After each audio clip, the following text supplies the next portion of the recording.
Okay, everyone, we're going to go ahead and get started. Welcome to our second SNATS chat. NATS has had great success with their NATS chats for years, and we're excited to begin presenting this forum aimed specifically at SNATS members and students. Last spring, we had a fantastic inaugural SNATS chat with our guest, Lynn Helding, and if you missed that one, it's archived on the SNATS section of the NATS website. If you have ideas for future topics, you can send those to me via email. I'm going to type my email address here in our chat menu, but you can send it to me at errik.hood@usu.edu. Put your email address in the chat field, and you can do that, and you'll check that out. Go ahead and send me any topics you'd love to see covered here in our SNATS chats. So the way this evening is going to work is I'll introduce our guest in just a moment, and she's going to go ahead and jump right into her presentation on our topic, which is strategic practice and how to do it. And afterwards, we'll have some time for questions from our attendees. So please save your questions for after the conclusion of our guest's presentation. I guarantee you many of your questions will be answered throughout the presentation. So hold on to those. And after the presentation is over, you can ask questions by either clicking the raise your hand button. And what happens then is I'll unmute your microphone and you can ask us your question verbally, or you can enter your question into the question field in your GoToWebinar window, and I'll read that to our guest when we have a moment. So with that out of the way, it's my privilege to introduce our guest for this evening, my friend and colleague and one of my personal mentors, Dr. Cindy Dewey. Dr. Cindy Dewey is head of the music department at Utah State University. Before that, she served as voice area head. Before joining the music faculty here at USU, Dr. Dewey was a tenured associate professor of music at West Virginia University, where she was the director of graduate and undergraduate programs in voice performance and pedagogy. Dr. Dewey is recognized nationally for her voice teaching. Her students are currently performing at the Metropolitan Opera, Los Angeles Opera, Santa Fe Opera, and elsewhere. Dr. Dewey has been invited to present and perform at numerous national NATS conventions and has served as both program chair and conference chair at 2 recent conventions. And Dr. Dewey recently completed her sabbatical, during which she worked as a research affiliate at the National Center for Voice and Speech. Welcome, Cindy. Thank you so much for being with us. Thanks for having me. I put a note on my computer that says to look at the green dots so I don't look shifty-eyed as I look to the left to see you on my screen or look to the right to see my notes. So I'll try and remember to do that today. Perfect. Welcome, everybody. I'm really glad we can be here together, even if it's just virtually. One of my real passions in teaching is trying to help students be more effective and productive in the time they spend outside of the studio and the practice room. And so a number of years ago, let me figure out how to change. There we go. Sorry. It's a PDF, and I've not used it before on a presentation.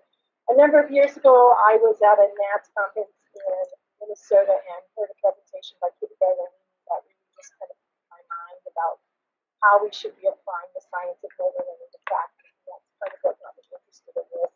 And as I look back now at the 20 years I spent working with Orrin Brown, so many of the things he did make so much more sense now that I've looked into this. And I wanted to acknowledge also Lynn Helding, who was the inaugural speaker for this year, who is the editor and author of the Mindful Face column, because she's the smartest person I know, and I learned so much from her. And I wanted to suggest that you all might subscribe or at least visit Noah Kageyama's website at bulletproofmusician.com. He needs to work on the latest research and that kind of thing.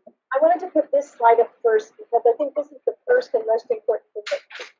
So remember, it's a process, and what we're looking for is something that looks like permanent change. Okay, and so temporary performance shifts are those things that happen in master classes or a discovery in the practice room or a discovery in a master class or a lesson, and they're really important because they signal the first stage of learning, but it's important not to confuse them with learning. So in motor learning theory, they talk about 3 stages of motor learning: cognitive, associative, and autonomous. And so I kind of shifted that around to make maybe a little bit more understandable for singers, that we have the discovery stage, and a big part of a discovery stage are those performance shifts where we have new experiences. So the process in the discovery stage is to gather information and to have new experiences. And the characteristics of this stage are that there's large gains. You'll have a sudden shift and something is a lot easier or sounds a lot better, but it's inconsistent. You can't always reproduce it, and it certainly doesn't happen all the time yet. And that leads us to the second stage. And I will say that this chart is not to scale, that the discovery stage is a much smaller stage, and the stabilization stage is a huge stage. And this is where we have a lot of repetition and refinement of the skill, called practice. So it's right where we start to coordinate the new thing we've learned with other actions we're required to do. So maybe it's a new sound, and now you're trying it out with different vowels. And it requires increasing reliability of sensory awareness. This is really important because if you have unreliable sensory awareness, you may be believing that you're practicing to stabilize the new discovery, but you in fact are not. And you may need to use both sensory and visual feedback. So the whole stabilization phase is characterized by small gains, and you have to use a lot of brain effort, a lot of thinking power in order to get the new thing to happen. So that if you're not mentally directing the new coordination or skill, you'll revert back to your habitual response. Finally, thank goodness, we reach the autonomous stage after a long time in the stabilization stage. So it takes a lot of time to get here, but once here, the skill seems unconscious, automatic, and smooth. So I like to label these three stages as the discovery stage is the really fun stage. The stabilization is really the work stage, where we put in all the hard work to make this our new habit. And then the autonomous stage is the stage of reward, where we get the payout for our practice. Okay, so what do? We believe we can improve by learning new things or new or better skills now. So we head off to the practice room with a list of goals, and usually we take with us, okay, my teacher says I need to do this, and I need to do this, and do this. And the problem is that there's a sizable body of evidence that indicates that trying to improve motor skill through efforts that direct the actual biomechanics results in less effectiveness and less efficiency. So in other words, when we tell our parts what to do, if I say to myself, I need to open my mouth, or I need to raise my soft palate, I need to keep my tongue tipped forward, even though those are true, if I am actually telling my parts what to do, I won't do it as well, and I'll use more effort to accomplish the task. So you're thinking, well, so how do I practice? That makes this really difficult. So it's not that you can't be aware of what you want to have happen, but perhaps how you invite it to happen would be different. Okay, so one of the funnest things that you can read about in motor learning science, at least in my opinion, is this idea that we want to use an external locus of attention, meaning we want to attend to something outside of the biomechanics. One of the first studies that I learned about this was with a bunch of golfers who were learning to hit the ball off the tee, so drive the ball. So half the golfers in this study were told to pay attention, given specific instructions, and to pay attention to what their arms did while they swung the golf club. The other half of the participants in this study were given instructions to pay attention to what the club did, and they were told what the club should do. And at the end of a certain period of time, when they assessed their learning, it turns out that the golfers who paid attention to the club rather than to directing their arms and wrists and shoulders and elbow, etc., actually learned better. And remember, this is not a performance shift, this is not a temporary shift, but actually got better in the long term consistently. So there were a number of studies like this. One that didn't use athletes was one with a balance board. They built a little board that was uneven on the bottom, and so they would time people how long they could stay balanced on the board. And they told half of the people in the study to pay attention to what their feet were doing while they tried to balance on the board, and they told half of the people in the study to pay attention to what the board was doing. And of course, unintuitively or counterintuitively, the people who paid attention to what the board was doing were able to balance longer. So then there were a number of studies that showed this kind of correlation between an external locus of attention and learning. So then scientists began to wonder, does it matter what you pay attention to? Anything outside of the body, will that do? So then a group of scientists looked at tennis players, and they told half of the tennis players to pay attention to the ball coming to the racket, which is what, you know, we're kind of used to from, you know, sports when we're little. Watch the ball, pay attention to the ball, see the ball hit the racket, see the ball hit the bat, or see the ball come to the bat. And then they told the other half of the players to watch the ball as it left the racket. Well, it turns out that the tennis players who improved their swing better were the, sorry, that seems like not good English suddenly, were the tennis players who paid attention to the ball leaving the racket. So it turns out that what we need to pay attention to is the effect of the biomechanics, the good effect of the biomechanics. And this is really important to learn. So we all kind of know this from just being in the kitchen. If you had to carry a full bowl of soup and you're walking across the floor trying not to spill it, so you're paying attention to the effect of the biomechanics. If you're watching that soup stay level and not go sloshing, that's paying attention to the good results, and it's actually paying attention to that that causes you to be able to walk across the floor eventually and not spill the soup. So the important thing about locus of attention is not only that it's just more effective, meaning it works better, but the internal locus of attention, when you're actually trying to direct and control your body parts, your actual biomechanics, it interferes with learning. So it reduces the effectiveness and efficiency, and the external locus of attention helps us in generalization or transference to move those skills to another situation. Errik, you can still hear me? Yeah, we can hear you perfectly well. That's great. Thank you. Okay, great. So sorry I can only be here as a disembodied kind of sore throat. So you think, well, that's a problem for singers because we are our instrument. So I would hypothesize that our external locus of attention needs to be our sound and our sensation, the vibratory sensations. Some teachers might call them placements or level cues or whatever the individual teacher's language is, that these are the results of the biomechanics of singing. And so these are what we need to pay attention to.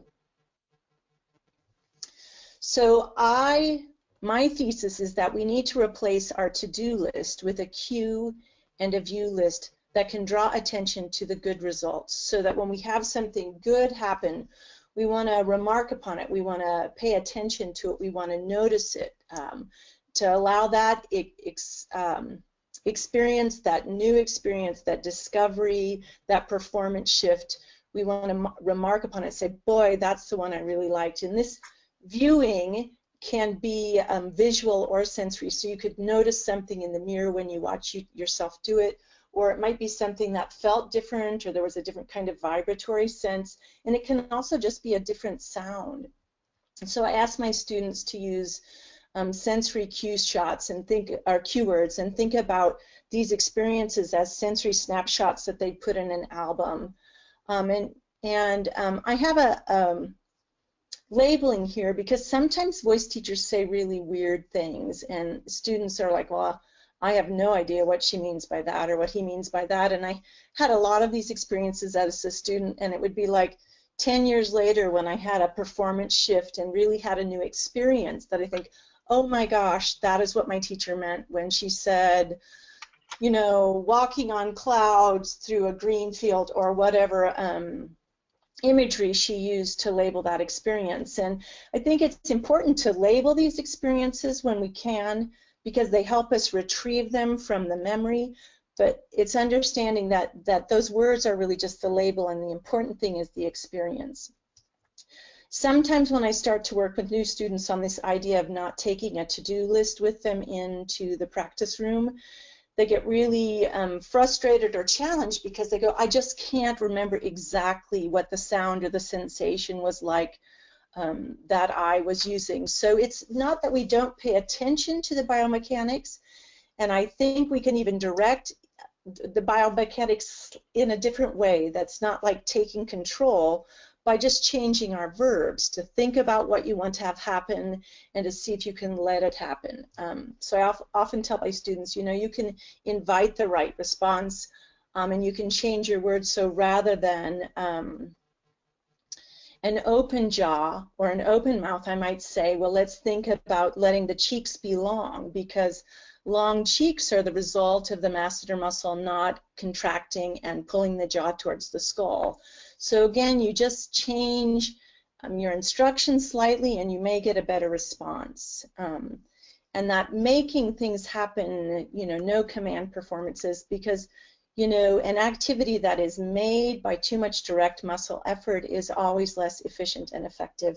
And I want to leave you on this page with my favorite quote. This comes from Tim Gallwey's The Inner Game of Tennis, that trying fails, but awareness cures. So we really want to work on the practice room on increasing our awareness and building reliable sensory awareness. So I wanted to give you a few suggestions for inducing model behaviors. So if we can't actually take control of our parts, we don't want to make our mouth open or make the back of our tongue be free, what do? Well, we can use reflexive sounds as one of these things. So for instance, a sigh would be a reflexive sound that would reduce vocal fold adduction. If we had somebody whose vocal folds were not quite coming together enough, we might think a sob or a whine instead. Even a reflexive sound like the sound that you make when you are indecisive. There's that hum of indecision. I don't know. And you can use those sounds and lead them into voluntary pitched sounds and maybe have found an easier amount of effort in the sound. We can also use triggers from other, maybe unconscious is not exactly the right word, but behaviors that we don't think about how we do them. They're things that just happen, and your voice teachers, I'm sure, have used some of these with you. You know, pretend that you're about to sneeze or you're about to yawn. There are a number of ones like that. Imagine drinking out of the bottom of a very tall glass and your head tips back without you directing it and your jaw opens in a certain way. So the key is to discover some of these ways that we use our body already that would be conducive to good coordination for singing.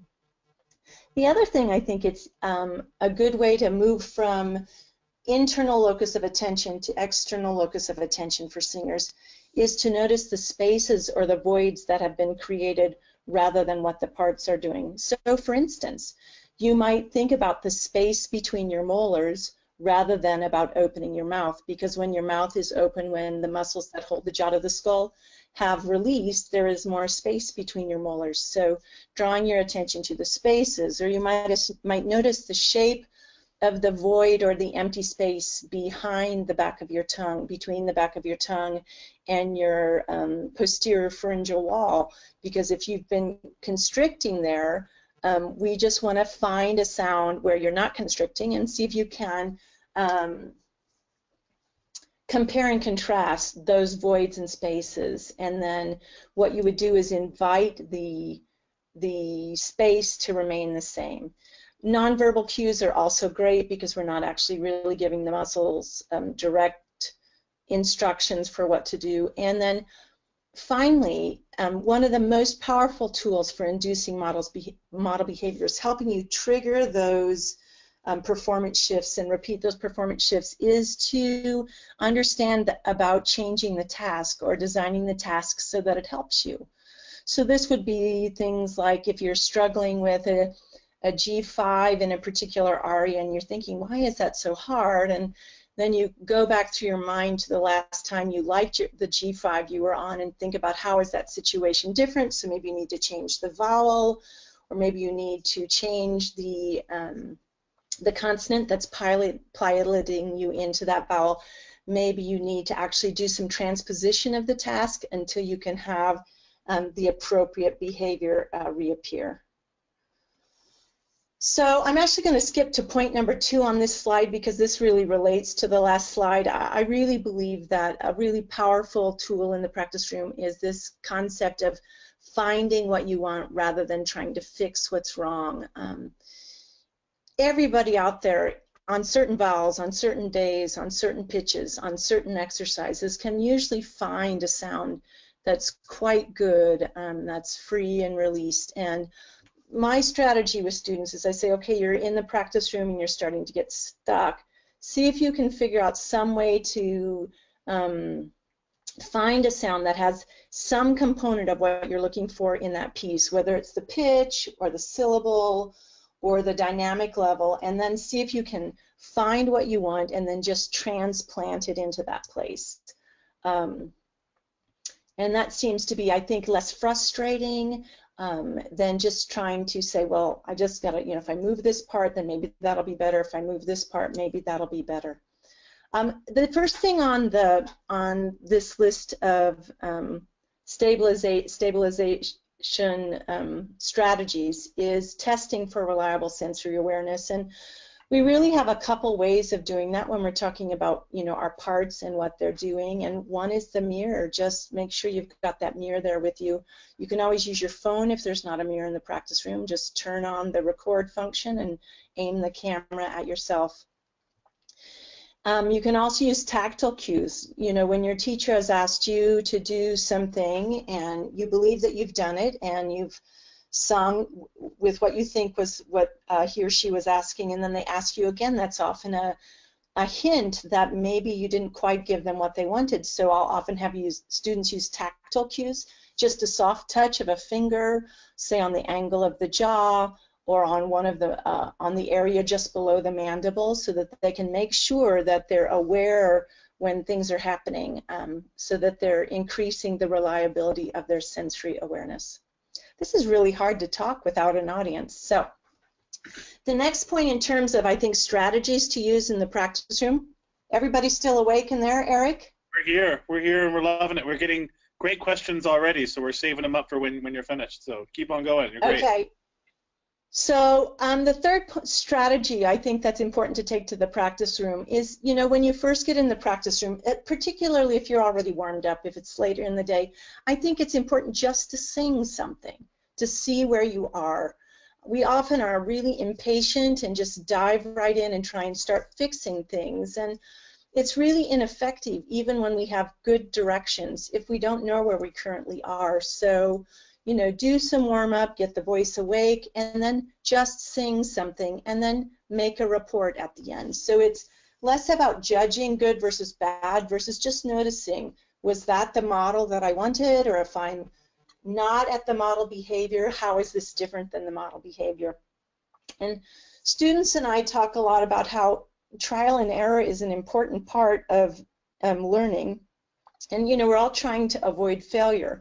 But if you think back to when you were young and you were trying to learn how to crack an egg, you know, first you'd hit it at the counter and you just mash it because you hit it way too hard. And then, of course, you're afraid to hit it that hard. So then you barely touch it on the counter and it doesn't crack. And on some level, motor learning skill has a huge component of this cracking eggs in it, because the brain has to figure out not just which muscles to activate, but at what time, with what speed, and with how much force. So don't be too afraid if you're mashing some eggs in the practice room. One of the other things that has to happen in a strategic practice is this idea of refining your models.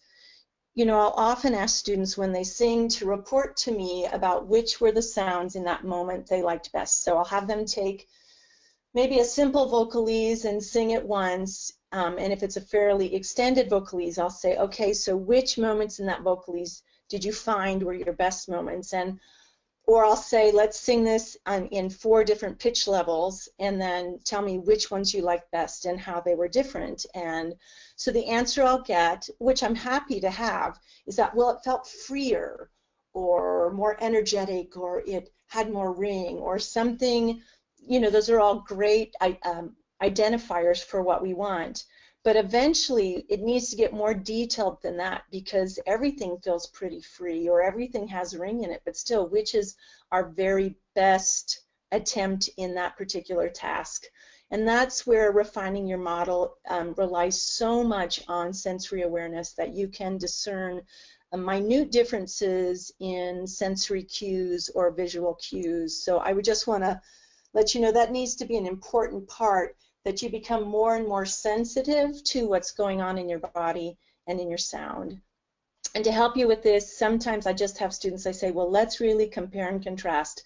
Let's see if we can do, you know, the non-model behavior. Let's spend just a moment, let's do that with that really constricted feeling, and then let's juxtapose it to the one that's free, or let's take the one that's okay but not great and toggle back and forth and see if we can identify, if we can label the differences, because if we can label them, then we can retrieve them. That's kind of the same thing, bridging, relating new experiences, sensations to previous ones. I do believe another important part of stabilizing model behaviors is that they have to transfer from vocalization to repertoire. So I have my students sometimes sing through half of a phrase and then stick right in the middle of that phrase a vocalization pattern that tends to help them to induce the model behavior that we want on the next pitch or series of pitches. So I will actually kind of cut and paste a vocalese right into the repertoire. Conversely, we'll take a section of repertoire and we'll actually turn it into a vocalese, which I'm sure you probably are already doing, but it might just be 2 different intervals, a 3-note section that we would, you know, change one of the tasks, either change the key or change the vowel or change the consonant or take the consonants out, so that we're starting to find a way to stabilize the model behaviors that are showing up in vocalization and have them appear up in repertoire. And I didn't have a really good place to put this last thing on this in the presentation, so I thought I'd just stick it here so I wouldn't forget to talk about it. One of the things that I learned from Noah Kageyama is about some new research about, it's called the PM-AM effect. And it turns out that if the very last thing you do before you go to sleep is to work on something, and then the first thing you do in the morning before you really get up and get busy with your day is that same thing, we tend to really learn that better. So I've always used that for memorizing my piano music. I'd lay on my bed and ghost play underneath my pillow, or for vocal music, I would sing it through in my mind and, you know, check my memory, and then first thing when I got up in the morning, before I brushed my teeth, before I really got going with the day, I would do that again. And it turns out that that's a good way to stabilize these new behaviors, these performance shifts. Okay, I'm going to take a break and turn the page. If you take only 2 things away from this presentation, I hope you will take away find versus fix. Go look for that sound that you want. Maybe you have to find it in another key or on another vowel, or maybe you can't find it on a sustained pitch. But if you plug in a scale where you're having that trouble, you can maybe find what you're looking for. The other rule that I'd like you to take with your idea is this one, the first attempt rule. If you remember back to that slide where we talked about the stages of motor learning, we have the discovery stage, the stabilization stage, and then the autonomous stage. The first attempt rule is going to help you really know where you are. I find that students tend to under-practice, not because they're not motivated, not because they want to be compliant, but they stop practicing something before it's really autonomous, because they equate their best attempts, which usually occur after a number of repetitions or revisions or, you know, trials of that particular task, rather than their first attempt as a measure of learning. So they equate their best attempt with their skill level. And they say, oh, in the practice room I could do this. And then they're really disappointed when that doesn't show up in performance, because they have equated the best attempt, the one they got to after 5 or 10 minutes of working on it, rather than their first attempt. So we're going to see in a couple of slides later about how we can set up more first attempts in our practice. Because when you walk into the practice room, let's say you're warm and you just sing that phrase that's been difficult, that you've been able to find your way, but it didn't start in a good place.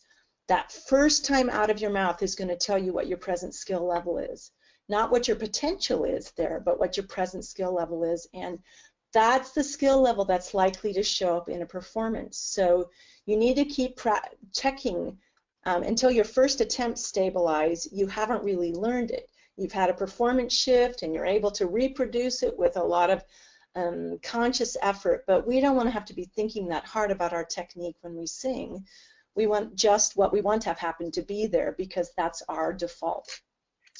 The other problem with students assessing their present skill level or what's likely to show up in performance is that we tend to like to mask our practice of a particular challenge. We keep working at this phrase, that's a problem, over and over again, because it feels better. It feels like we're really getting something done. We've really gotten to a good place. It only took me 20 minutes to get there, but by gum, I'm there. And what we need to do instead is to space our practice out and to interleave it, because by massing our practice of a particular challenge, we greatly reduce the number of first attempts within that practice session. Okay. So this comes from Daniel Coyle's book, this terminology, The Sweet Spot, The Talent Code, Greatness Isn't Born, It's Grown. Here's How.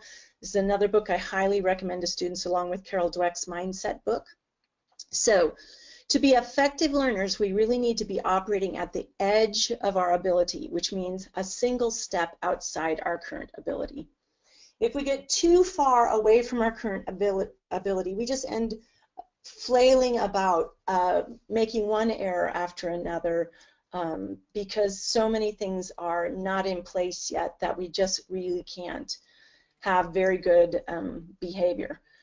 So let me define current ability for you. This is the thing that happens when you're not thinking about what you're doing. That's your default. If you have to think about it and it comes pretty fast and easy, let's say if you really think about it on your first attempt, that's good. That means you are getting closer to that autonomous place in your motor skill, but you're not quite there yet. So current ability is what happens when you don't even think about it. That's what comes out.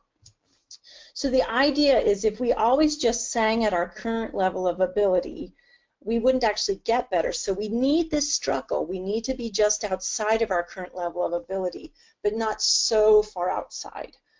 We want it just to be hard enough that we have to slow down a little bit, and then an error will happen and we notice it, which is really important, and then we can correct the errors, that we're not so far outside of our ability that we just miss a bunch of errors because so many are happening concurrently. And remember, I'm talking mainly about motor skill here now, not musical errors, although that's a whole other topic we could talk about.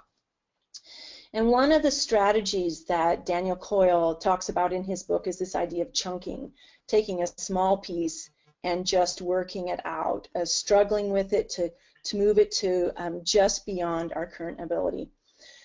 The important thing to remember is we want to just make sure that we're detecting these errors. It's not that errors in themselves are bad. It's when errors go undetected that it's problematic, because it turns out that the success ratio, so the number of times you have to do something in the model behavior versus the error behavior, is 8 to 1 or 9 to 1. So we've all had this experience when we've inadvertently learned a wrong pitch in a piece, how hard it is to replace that error behavior.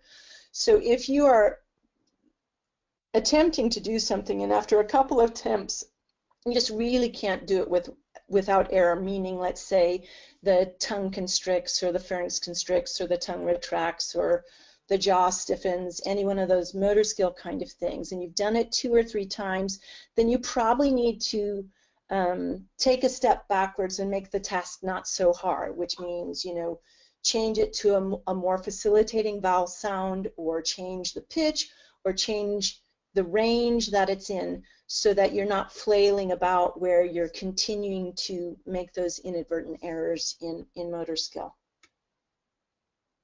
Okay, trying to be done with this by oh my, look how much time we have. So, Errik, do you think we should stop and do some questions now?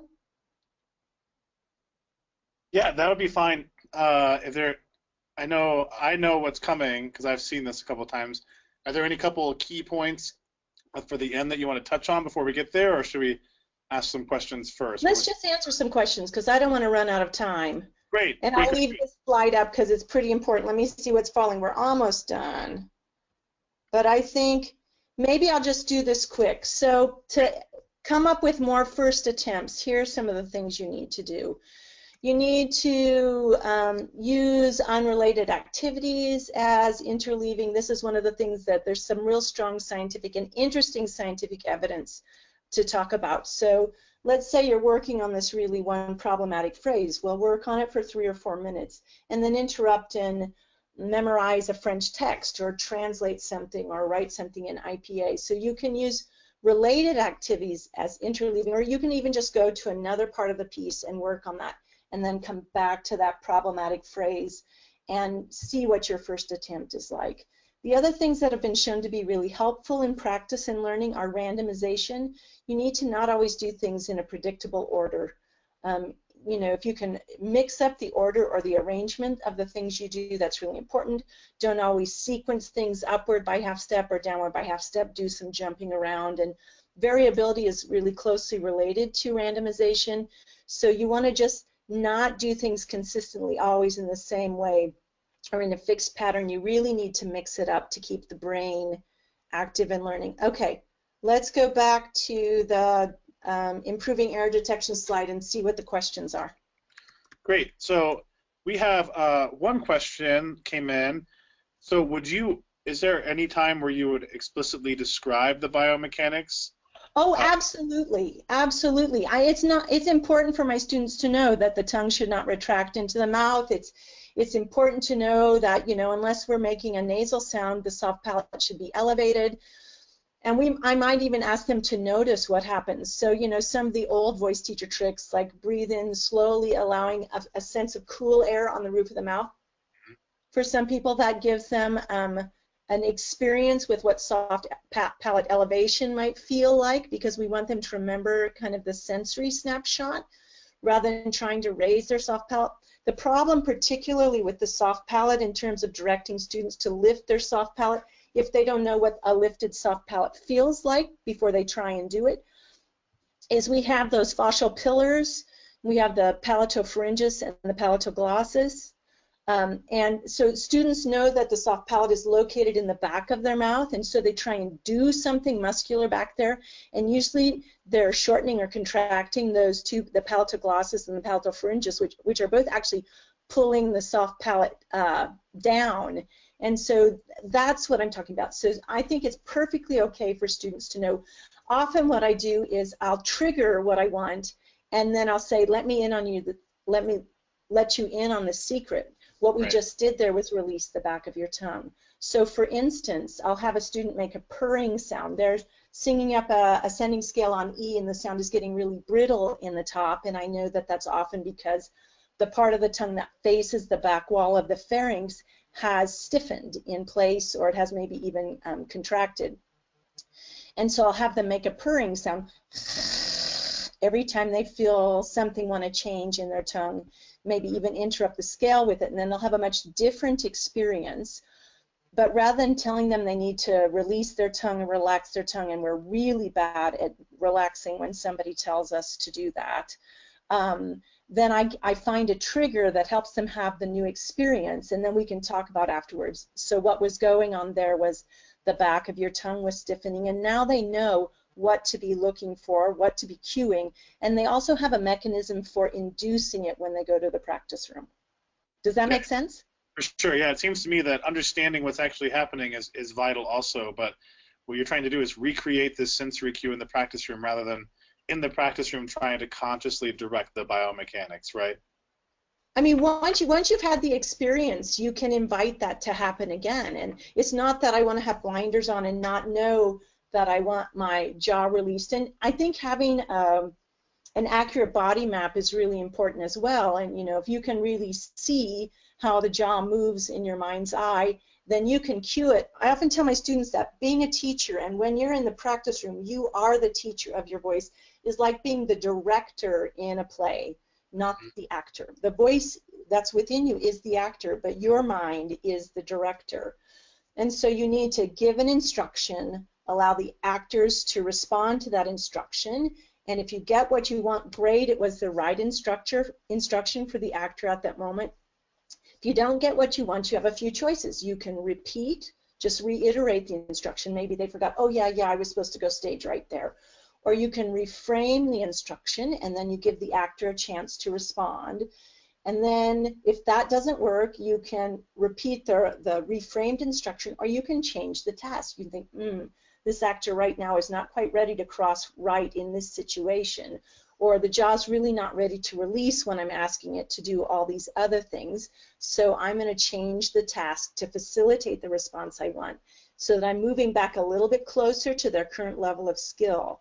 And so singers need to go into the practice room not dragging their voice or their jaw or their tongue or their soft palate from place to place any more than a great director would get on stage and drag the actors through their staging. You give the directive, you give the instruction, you attend to what is happening, and then you re-instruct, or you reframe the instruction, or you repeat the instruction, or you change the task so that the actor can be successful. Mm-hmm. Yeah, that's great. Wonderful. So earlier you said that maybe a nonverbal cue would be helpful when you're trying to cue something. What's an example of that? Well, you know, voice teachers are full of all these gestures. I wish I had the camera on me, but there's that universal voice gesture where their arm comes up in front of their chest and then moves out in an arc in front of their body, and I call that, yes, that's it. That's the breathe, sing gesture. Mm-hmm. And voice teachers all make that gesture at some point in their life, I'm quite certain. And I think this is a nonverbal gesture for singing on the gesture of inhale, even though inhale's in the other direction. Breathing and singing feel like they're moving in a single direction. So nonverbal cues like that, even just a tactile cue. Sometimes I'll tell students just to tap their fingers lightly on in the area of the strap muscles in their neck, because I'm seeing recruitment of irrelevant muscles in pitch change, and just having that little tactile cue. They're not trying to control, they're not holding, they're just using a light touch so that they can become aware of what's happening and more sensitized to that. So sometimes that's a nonverbal cue.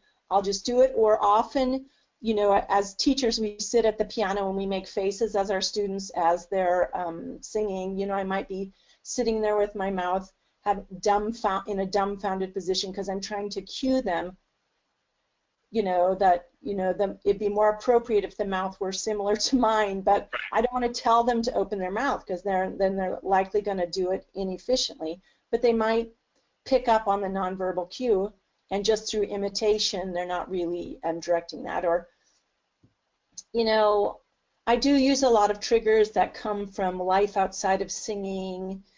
You know, if you were to try and fog up a mirror with a really big fog spot, you ask a student to make a big fog spot and pretend that their hand's in a mirror, the mouth will almost always open more than it would if they weren't doing that. And yet I haven't had to tell them to open their mouth at all. And so then I'll say, now I want you to have that foggy mirror sense. And then we might talk about it after it happens. Say, did you notice that your mouth was more open, that your jaw was more released for that? That's great.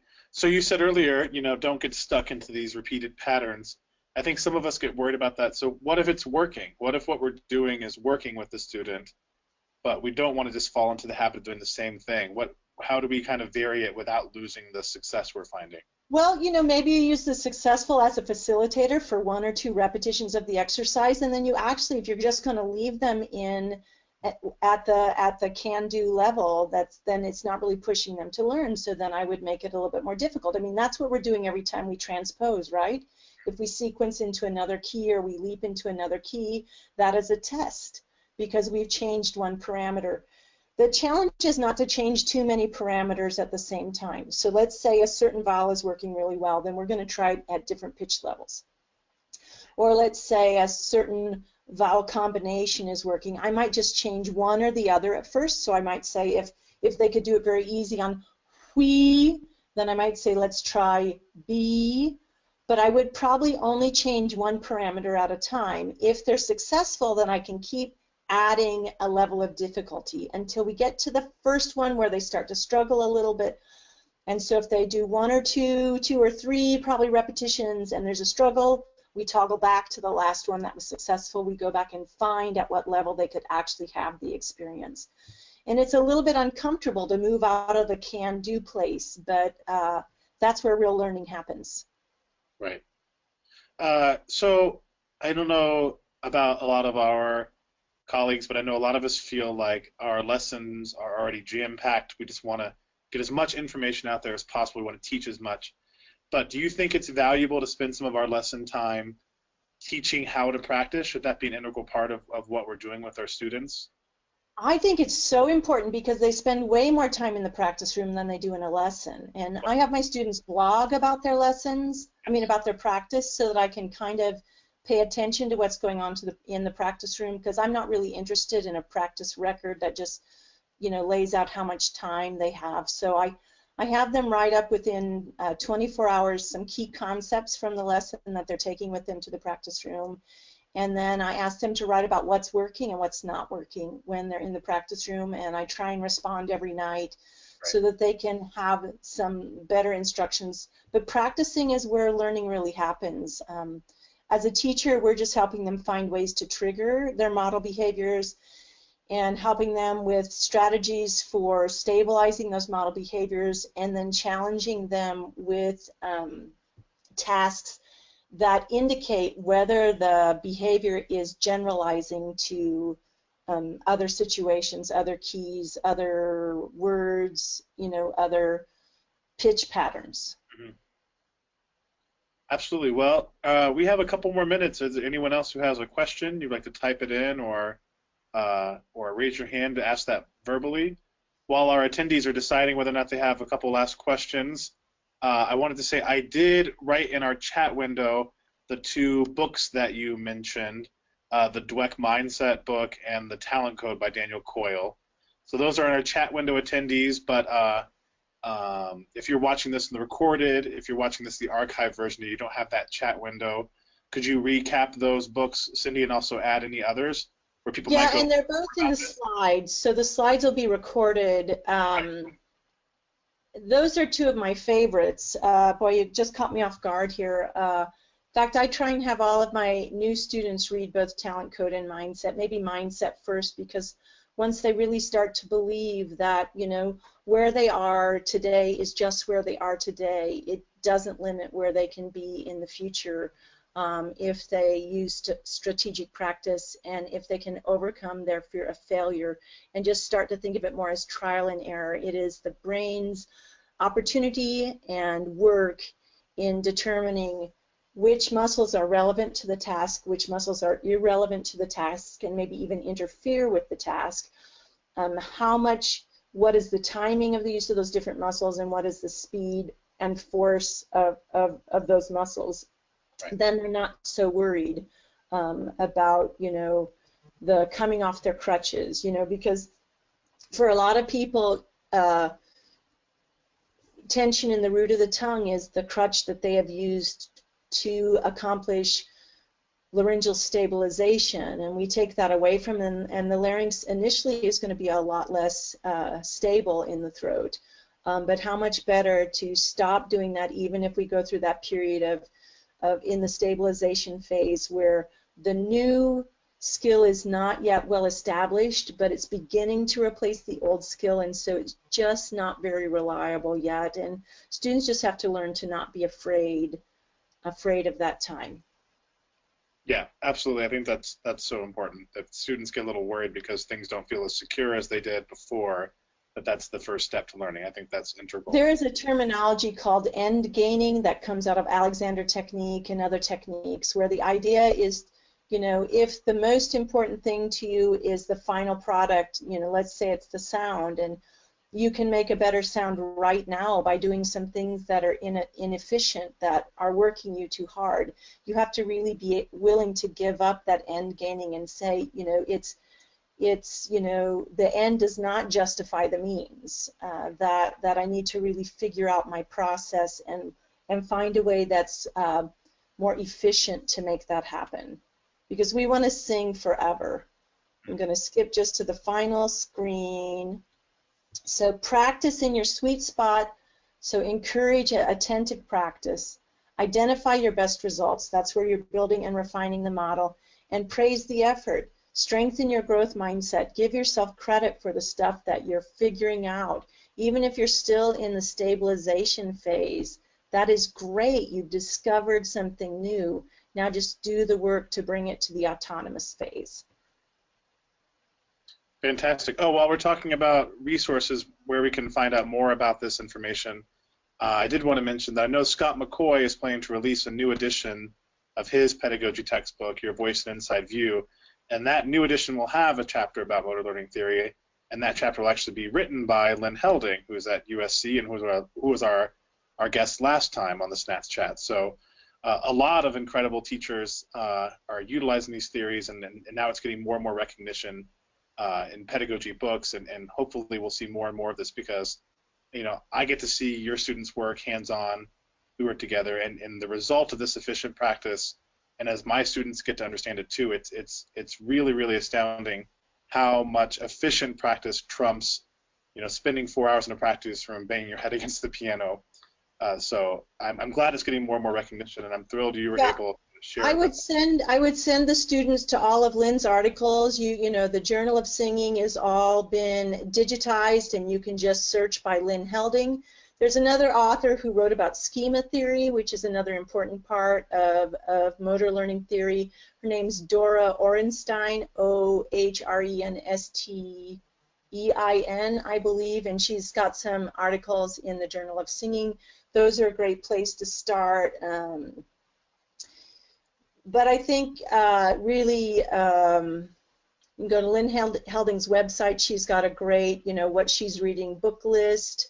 That's another resource. Got a whole pile of books on my nightstand. I'm just trying to think. Well, no, that's a fantastic start for the readings list, and maybe by the time we get this archived and posted, maybe we can add a list That'd of be great.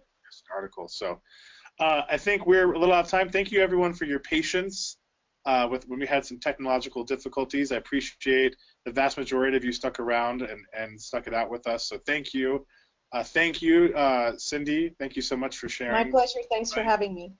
And thank you all for listening. We're getting lots of, on the question and chat boards, getting lots of thank yous and appreciation for you, Cindy. So excellent presentation. Thank you all. And please, we will do these SNATS chats twice a year, once during the fall semester and once during the spring semester. So we'll have one coming up in spring. There'll be information about the topic and the dates for those. And like I said, if you have a suggestion for a topic or something you'd love to see covered in these, especially thinking about from the point of view of SNATS, so future voice teachers, people who are currently in school, people who are currently learning to understand their instrument, a topic that you think would be especially beneficial for those groups of people, please send those my way, errik.hood@usu.edu, and we can start to implement those in our SNATS chats. So thank you all for listening. Thank you again, Cindy, and we will call Sorry about the computer glitches. We made it through. Thanks again. Okay, thanks. Bye-bye.